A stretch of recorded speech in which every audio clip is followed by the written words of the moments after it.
Professor Yunus রোহিঙ্গাদের এই সমস্যার ব্যাপারে খুবই আন্তরিক। তিনি মানবিক দৃষ্টিভঙ্গি নিয়ে রোহিঙ্গা সমস্যা সমাধানের জন্য জাতিসংঘে কথা বলেছেন এবং সেই নিরিখে অবশ্য আরেকটি বিষয় রোহিঙ্গাদের ভিতরেও, সেটা হচ্ছে তাদের কনফিডেন্স বিল্ডিং, যে তারা তাদের একটা দেশ আছে তাদের ফেরত যাওয়ার জন্য, যেটি অনেকেই ভুলতে বসেছে যে তারা ক্যাম্পের ভিতরে থাকে, মনে করে যে এটিই তাদের জীবন। কিন্তু সেটি আমরা অন্তত সক্ষম হয়েছি তাদের মনে এটি তৈরি করতে, যে তাদেরও একটি দেশ রয়েছে। প্রত্যেক মানুষের যেরকম একটা দেশ থাকা উচিত, কোনো না কোনো দেশের নাগরিক আছে, তাদেরকে নাগরিকহীন করে দেওয়া হয়েছে। কিন্তু বাংলাদেশ এটি তাদের মনে এখন প্রতীত করতে সমর্থ হয়েছে যে they have a country to go back. Inshallah they will go back sometime when the time will be in favor of them and the situation on the other side of the border will be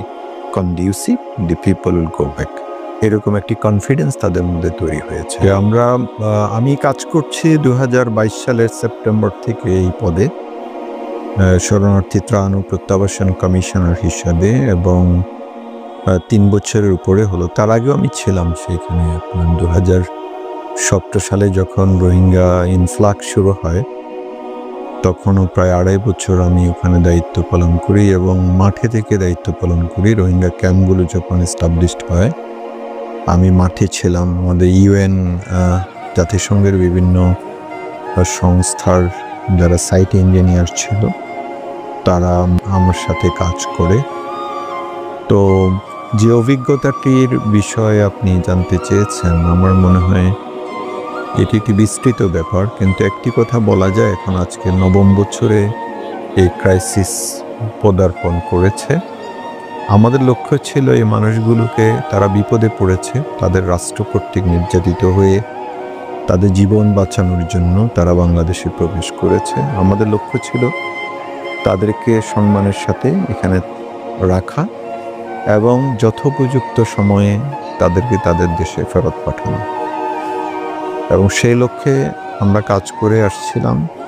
দুর্ভাগ্যজনকভাবে আজকে 9 বছর হতে চলল, কিন্তু এখনো আমরা একজন রোহিঙ্গাকেও ফেরত পাঠাতে পারিনি। বরং যেটি হয়েছে যে এর মধ্যে আরও বেশ কিছু রোহিঙ্গা বাংলাদেশে প্রবেশ করেছে। তো এর জন্য অনেকেই বাংলাদেশ সরকারের ব্যর্থতার বিষয়ে বলে, কিন্তু আমি যেটি বলবো যে এটি আমাদের হাতে নেই। আসলে আমরা চেষ্টা করছি, কিন্তু যতক্ষণ না মিয়ানমার গভর্নমেন্ট কিংবা রাখাইন কিংবা আরাকানে পরিস্থিতি শান্ত না হয়, মিয়ানমার সরকার তাদেরকে নেওয়ার ব্যাপারে সদিচ্ছা প্রকাশ না করে, এবং রোহিঙ্গারা নিজেরা স্বেচ্ছায় এবং তাদের সম্মানের সাথে এবং টেকসইভাবে যদি ফেরত নেওয়ার ব্যাপারে পরিস্থিতি তৈরি না হয়, তাহলে এই রিপাট্রিয়েশন করাটা অনেক কঠিন হয়ে পড়ে।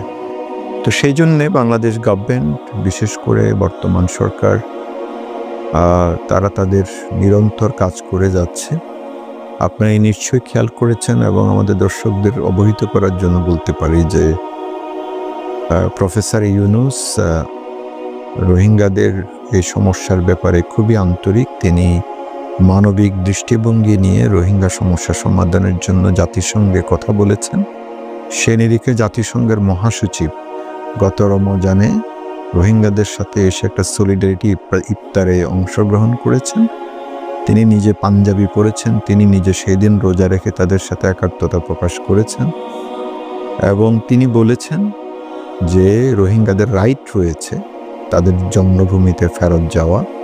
এবং আমাদের মাননীয় প্রধান উপদেষ্টা বলেছেন যে আগামী রমজানে যেমনি করে রোজার ঈদে আমাদের লোকজন গ্রামে যায়, দাদা দাদির কবর জিয়ারত করে, বাবা মার কবর জিয়ারত করে, মাননীয় প্রধান উপদেষ্টা বলেছেন যে রোহিঙ্গারাও যাতে আগামী বছর ঈদের সময় তাদের জন্মভূমিতে ফেরত গিয়ে তাদের বাবা মা, দাদা দাদি যাদের কবর সেখানে রয়েছে সেগুলো জিয়ারত করেন, সেখানে ফেরত যান। তো সেই নিরিখে জাতিসংঘে ঊর্ধ্বতন কর্মকর্তারা বিগত প্রায় 1 বছর ধরে ক্যাম্প ঘুরে গেছেন, এবং গত 30শে সেপ্টেম্বর জাতিসংঘে উচ্চ পর্যায়ে রোহিঙ্গা নিয়ে একটি সম্মেলন হয়েছে, যেটি কোনো জাতিগোষ্ঠীর জন্য একটি গুরুত্বপূর্ণ ঘটনা। এবং এটির উদ্যোগ বাংলাদেশ সরকার নিয়েছে। এটি স্পন্সর করেছে, যৌথভাবে আয়োজনটি করেছে ফিনল্যান্ড এবং মালয়েশিয়ান গভর্নমেন্ট, এবং সেইখানে অনেকগুলো দেশের প্রতিনিধিরা বক্তব্য দিয়েছেন এবং তারা প্রত্যেকে রোহিঙ্গাদের ব্যাপারে সহমর্মিতা প্রকাশ করেছেন। রোহিঙ্গাদের তাদের যে নিজস্ব সংস্কৃতি, ধর্ম, বিশ্বাস এবং তাদের নিজস্ব ঐতিহ্য রয়েছে তার প্রতি তারা শ্রদ্ধা দেখিয়েছেন এবং তারা বলেছেন যে তারা তাদের দেশে ফেরত যাক সম্মানের সাথে, সেটি সারা বিশ্ব চায়। এবং এর ফলে বাংলাদেশ সরকারের যেটি সাফল্য আমি মনে করি যে রোহিঙ্গা ক্রাইসিসটি অনেকটা বিশ্ব দরবারে অনেকটা ভুলে যাওয়া একটি বিষয় ছিল, বিশেষ করে গাজা এবং ইউক্রেন, সুদান সহ বিভিন্ন জায়গায় নতুন ক্রাইসিস হওয়ার কারণে সেটিকে আবার পুনরুজ্জীবিত করেছে। এবং সাথে সাথে বাংলাদেশেরও প্রত্যেক পার্টিসিপেন্ট, আমি ওখানে ছিলাম, প্রত্যেক পার্টিসিপেন্ট বাংলাদেশেরও ভূয়সী প্রশংসা করেছে।